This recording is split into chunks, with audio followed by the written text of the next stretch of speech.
Hi, it's Tara Green here, and I want to talk about the upcoming Taurus solar eclipse. It's on April 30th, 2022 at 4:28 p.m. That's Eastern Daylight Time. This chart is set for Washington, D.C. I often do set it for Washington. And so it has a specific ascendant, which is 28 degrees of Virgo, but of course that's not the case everywhere. So, of course, the eclipse is at 10 degrees of Taurus. Again, 1:28 p.m. That's Pacific Daylight, 4:28 p.m. Eastern Daylight at 4 hours. 8:28 p.m. in Greenwich Mean Time. The eclipse will not be visible in North America. It's basically over the Pacific Ocean. Parts of South America, I believe, are going to get to see it. But even though we don't get to see it here in North America and most of Europe, we'll certainly still feel it, although the place where the sun's shadow passes over, now this is a partial solar eclipse, not a total one, is the area that's affected the most. So you can see 10 degrees Taurus here. Taurus is an earth sign, so it is also connected to a fixed star called Sidir, which has to do with, it's actually a very fortunate star, Sidir, so that's a nice energy, and it's also connected to Eros. So the asteroid Eros is right there, connected to the sun and the moon. So this is also very nice energy added to it, because Eros is like erotic energy, and of course Taurus is all about being in the body and celebrating the body and smelling the roses, and it's about our resources, our tools, our self-esteem. So we want to pay attention to all those things, what we own physically, tangible assets, which is, regular money, dollars, real estate where you live, your home, literally your body, your earnings, Taurus related to second house issues. So what turns you on in terms of your body? What turns you on in terms of what you own, in terms of what brings you pleasure? Taurus is all about pleasure, and of course it's ruled by Venus, and here's Venus down here. Just made this beautiful conjunction with Jupiter on the 27th, and then on the eclipse on the 30th, Venus conjuncts Jupiter exactly. Sorry, I just made that conjunction with Neptune 2 days ago, which is one of the most beautiful days of the year, late on the 27th. Venus, Neptune is the higher octave of Venus. Now, of course, there has been 4 planets in Pisces here. This is a Pisces Stellium, is the traditional astrology word for it, meaning 4 planets bunched up together in one sign. They don't have to be in the same house necessarily. So you can see here, Mars is over here at 11 degrees of Pisces, Neptune at 24, Venus at 27, Jupiter at 27. So for them to have this beautiful conjunction literally in 45 minutes, almost an hour after the eclipse, it's very strongly influenced. So it's very beautiful. Now, the thing that's very rare about this is, of course, Neptune rules Pisces. Neptune's been in the sign of Pisces since 2011. It's going to be there till 2024, 25. Jupiter's just been in Pisces, made a little bit of a entry last year, 2021, from the end of May till the end of July, and then just before the beginning of this year, and it'll stay in Pisces till May the 10th, and then it'll enter Aries. Jupiter rules Pisces. So to have both rulers, modern astrology, Neptune rules Pisces, traditional astrology, Jupiter rules Pisces, to have both those rulers in their own sign is super powerful. Now, they just came together, just Jupiter and Neptune, not too long ago, at 22 degrees, 23 degrees Pisces. They haven't been together in Pisces in 166 years, and they will not be together again for another 166 years. And then having Venus there, Venus is considered to be exalted in Pisces. So you have basically 3 planets in their strengths, really amping up like Jupiter does anyway, that Pisces energy.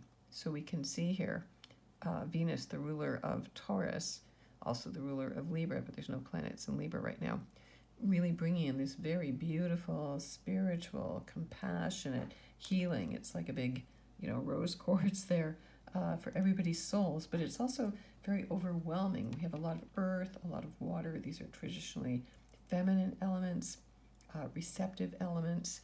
And so, earth and water can be muddy, so again, that Neptunian energy is very foggy. It's like we don't really know what's going on, or we're overwhelmed emotionally, psychically. We're probably feeling exhausted because Pisces energy is very internal. It's the last sign of the zodiac. We're closing up cycles right now. So to have that strong, beautiful, beautiful, creative, compassionate, it's a great time to forgive anybody you've fallen out with over the years. Really ask them for forgiveness, forgive them, if it really feels right, forgive them. Charitable work, helping other people, being compassionate for the world, for the oceans, for the life of the oceans, and for the earth, Mother Earth, that's Taurus, we just had Earth Day, and we're, coming into Mother's Day, and we're coming into May the 1st, Beltane, actually, the fertility festival, ancient pagan fertility festival, and one of the 4 cross-quarter days of the year. So in the northern hemisphere here, we're half the way to summer already. So the light is increasing. So again, this is very beautiful energy, extremely creative. It should be a time when you're really channeling, really watching your dreams, really practicing lucid dreamings, really practicing, being the fly on the wall. You want to really know anything, you should be able to be the fly on the wall. But again, you need to take care of yourself because it's very exhausting emotionally. Okay, I know I'm feeling really tired as well. So, this is a time to be very inward, very in the body, but also very spiritual. So grounding our spirituality. It's got to be practical. It's like the Native Americans used to say, if it doesn't grow corn, it's not real. All the magic in the world, all the spirituality, all the crystals, if you can't grow corn, you can't feed the people. And so we need to be focused on food. Now, Pisces is also part of the, higher oil prices. That's what Pisces rules. Debt, inflation, viruses, rearing up again, fake news, projection. That's all Pisces stuff. False gurus, jails, addictions, mental illness. These are all Pisces issues, right? Coming to peak now. Of course, the energy will shift because Venus is going to enter Aries late on the 2nd, and then Jupiter again is entering Aries on the 10th. But right now, an eclipse opens a door for 6 months. Some people say a year. We're just beginning 2022 eclipse cycle. The Taurus eclipse is then followed by a lunar eclipse, a full moon on the 15th, on the 16th, 15th, 16th, depending on where you are in the world. But this is very beautiful energy, so stay as grounded as you can. I'm so glad that there is some strong earth here, because otherwise we'd be like flooded, and also there will be lots of rain and lots of flooding, and landslides, mudslides, can be, tsunamis and things like that as well from all of this energy. So we can see here the other planets, of course, the sun and the moon. This is a super dark moon. You're not supposed to manifest anything on a solar eclipse or on a lunar eclipse. What you do on a solar eclipse is you meditate and you send prayers. So according to Tibetan Buddhists, every prayer, every positive intention that you say on a solar eclipse is magnified 1 million times. 1 million times. Also, any negative energies, magnified 1 million times. So again, you don't manifest on a solar eclipse. That's why I'm doing this actually as a pre-recorded workshop as well, so you can sit with the energy, again 4:28 p.m. Eastern Daylight Time. Sit with the energy. Pluto also turns retrograde the day before on the 29th to begin his own visit back to his own underworld. Mercury enters Gemini the day before as well. So there's some shifts here going on that are also involved in the eclipse. Okay. The beautiful, Venus-Jupiter conjunction, wishing on stars, doing rituals, very important to do rituals, cleansing rituals, being in water, walking the earth, being barefoot on the earth. Pisces rules the feet.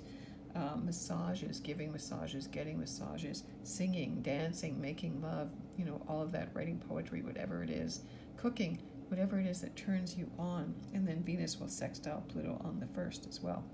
The moon is going to be in Taurus as well, of course, all day on the 1st as well, on Beltane, fertility festival. And so the night before Beltane is also a magical night as well. Now, the North Node and the South Node, which are responsible for creating eclipses, you can see that they're at 23 degrees. North Node is where we're evolving to, 23 degrees Taurus right there. The planet Uranus is also very close to the sun and the moon. So you see there's the sun and the moon and Eros. So we're getting really turned on here, but in very unusual ways. We're getting turned on by technology. That's Uranus. Elon Musk just buying Twitter, that's part of that as well.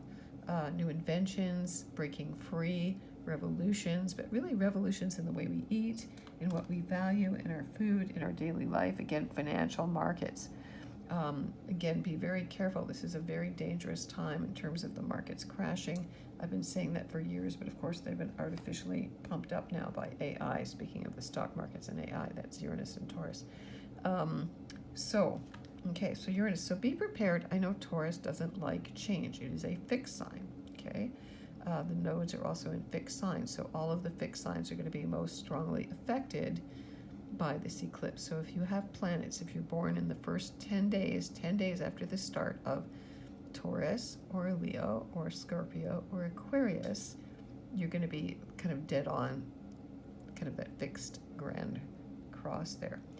So, with an eclipse, usually you have to use very tight orbs, really only 2 degrees before, maybe 1 degree after. So anything from 8 to 11 degrees, I would say, of those fixed signs really get affected the most. I mean, we all do. So Mercury, newly minted in 0 Gemini, the sign it rules. So again, having planets in the sign they rule, very auspicious. Again, Mercury will start to go retrograde. We're in the Mercury pre-retrograde shadow here. Mercury goes retrograde on the 10th also, just before Jupiter enters Aries, 12 hours before Jupiter enters Aries, actually. So you want to get sort of things done as much as you can ahead of time, even though it's going to be a huge, I can't wait till Jupiter enters Aries, because that's like talk about a Kickstarter.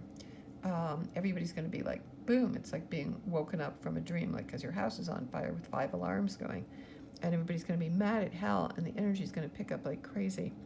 So Jupiter's going to bring all the luck to Aries. Now, we have Ceres here, the Great Mother at 24 Gemini, opposite the galactic center, and squaring Neptune, Venus, and Jupiter. So to me, that's all about, debating, thinking, having our minds in touch with Mother Earth. Again, Taurus, the Earth sign. I think there's no, the reason that Mother's Day is during the time of Taurus is because it's Mother Earth. The full moon in May is the symbol of Buddha's birth and death and his enlightenment also. So the full moon of May.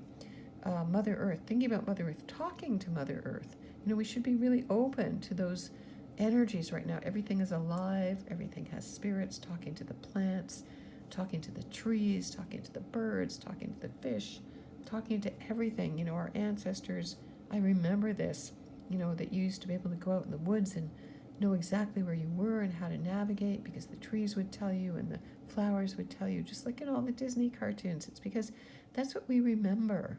That's real. It's in our cellular memory, and Pisces rules the cellular memory. So it's really about getting grounded and rooted, remembering those memories. The galactic center helps us to connect with, the Great Mother is the galactic center. She's the great cosmic yoni, the great void. It's where all souls enter and exit in this solar system, according to the Maya. And you can see the galactic center. It's the big black kind of cosmic yoni there in the Milky Way. You can see that it's a very obvious kind of opening. Saturn at 24 degrees of Aquarius there is connected to Vesta, the root word of investments. Again, talk about investments. Again, high-tech investments. I know Bitcoin, the altcoins are going through a bit of a stall right now. That's because of all the Pisces energy. Again, when Jupiter enters Aries, things should pick up, okay? If you're interested in buying Bitcoin, this would be a good time to do it, okay? Saturn